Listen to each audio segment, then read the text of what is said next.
founder level compliant. Tumampe na sila.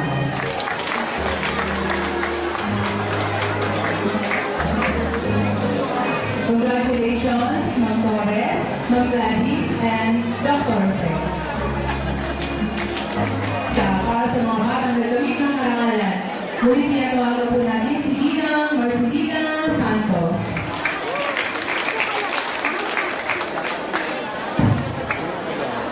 Sa ating minamahal na mga panauwi, mga magulang, mga guro, sa mga batang nagsipagtapos, magandang umaga sa inyong lahat. Kinaraman ko pong iharap sa inyo ngayon ang mga batang nagtamo ng karangalan para sa taong panubuan 2011-2012. Ang batang nagtamo ng pangatlong karangalang banggi, Laika Francesca B. Tesega. Si Laika ay pangalawa sa tatlong anak ni Ginoo Ginang Eduardo at Joaquin Tesega. Pinanganak noong 1 ng Oktubre 2000. Siya ay may natatanging talento sa larong chess at hilig din niya ang pagkanta at pagbabasa. Pangarap ni Laika na maging isang pampublikong abogado sa kanyang paglaki upang makapaglingkod sa mga mamamayan at tulungan ng kanyang pamilya. Ang kanyang mga sinalihang palisahan ay mga sunod-sunod. Ikalimang baitang, lumabok sa athletics meet sa larangan ng chess at nagkamit ng ika-4 na pwesto. Ika-6 na baitang, lumabok sa Young Writers Conference and Contest, pagsulat ng pangungtuli. Lumabok sa GSP Song and Young Contest District Level at nagwagi ng unang pwesto. Lumabok sa Canada's Ateneo de Manila University. Lumabok sa Red Cross Cheerleading Contest, Layout Artist ng Marintan Music, Filipino Club Business Manager, English Club Sergeant of Arms, Lyre Band Member, kasama sa Girl Scout of the Philippines. Mga panauwi, mga magulang, mga guro at mga batang nagsipagtapos. Pinalulugod ko po iharap sa inyo ang batang nagtamo ng pangatlong karangalang banggi, Laika Francesca B. Tesega.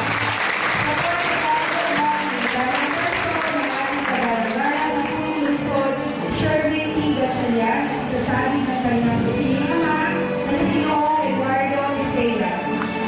Tatanggap din po siya ng gift mula kay Councilor Cecil Mayo, gift mula kay Councilor Tola de Valdez, gift check mula kay Vice Mayor Ellen Martinez, at gift check mula kay Mayor Sherwin T. Gatchalian. Ang batang nagtamo ng pangalawang karangalang banggi, Sheila D. Cadorna. Sheila Sos, dalawang anak ng Ginoo at Ginang Godfredo at Raiti Cadorna.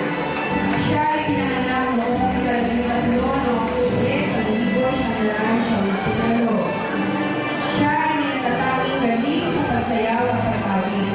Pangarap niya maging accountant upang makatulong sa kanyang mga kapatid at lalo-lalo na sa kanyang mga magulang. Ang kanyang mga natamong karangalan at mga sinalihang palisahan ay ang mga sumusunod. Unang baitang, nagkamit ng unang karangalan, naging kasabi ng Star Scouts. Kalawang baitang, nagkamit ng kasiyang na karangalan, naging ang tipong kasabi ng Marinda Dives Group. Ikalimang baitang, naging natatanging bata. Ika-4 na baitang, nagtamo ay kasiyang na karangalan. Ikalimang baitang, naging natatanging bata.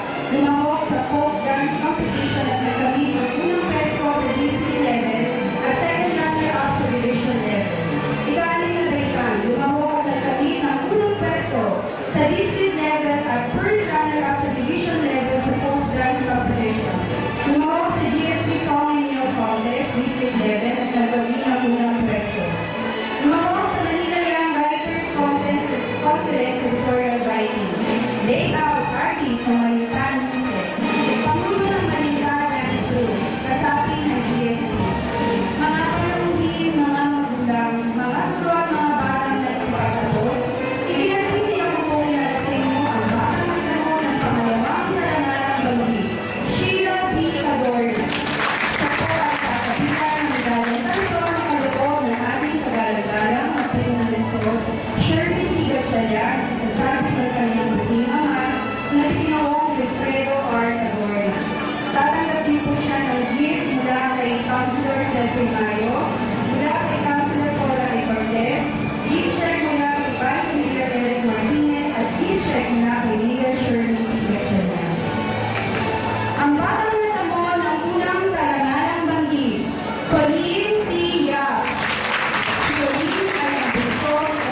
na Pio at Ginang, Ronnie at Evangeline Yap.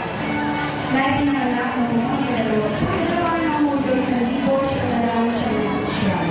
Bukod sa araw-araw niyang pagpasok sa paaralan at pagpapagal sa kanyang pag-aaral ay nahihigit siyang umuwi, pakikilabot sa dalaman at maging sa mabuting ehemplo sa kanyang mga kaibigan sa pamamagitan ng pagsisilbi sa simbahan sa pamamagitan ng pagkawit, pagsayaw at pagtugtog ng piano. Pangarap niyang maging isang magaling na abogado. Ang kanyang mga nakamong karangalan ay sinabihang paisahan ay ang mga sumusunod. Unang baitang, nagkamit na ikawalong karangalan, nagkamit ng ikaapat na pwesto sa Timpala, Bigkasan. Ikatlong baitang, nagkamit na ikatlong karangalan. Ikaapat na baitang, nagkamit na ikatlong karangalan. Ikalimang baitang, nagkamit na ikalawang karangalan. Nagkamit ng unang pwesto sa storytelling individual category ng English Literature Contest District Level at ikalawang pwesto sa Division Level. Nagkamit na ikalawang pwesto sa On-the-Spot Collage Making Contest District Level. Nagkamit na ikalimang pwesto sa On-the-Spot Poster Making Contest District Level. Tagasuri sa klase. Pangulo ng Junior First Aider, lumahok at nagkamit na ikatlong pwesto sa Junior Red Cross Contest. Kasapi ng Malinta Dance Group, lumahok at nagkamit ng unang pwesto sa Folk Dance Contest District Level at ikatlong pwesto sa Division Level. Kasapi sa Malinta Music, Vice President ng Malinta Rock and Lyre Band. Kasapi ng GSP, lumahok sa GSP on the Spot Poster Making Contest. Ika-anim na betang, nagkamit ng unang pwesto sa Science Quest on the Spot Collage Making Contest District Level at ikalawang pwesto sa Division Level. Lumahok sa Folk Dance Competition at nagkamit ng unang pwesto sa District Level at first runner-up sa Division Level. Pangulo ng GSP, lumahok at nagkamit ng ikalawang pwesto sa GSP on the Spot Poster Making Contest District Level at unang pwesto sa Division Level.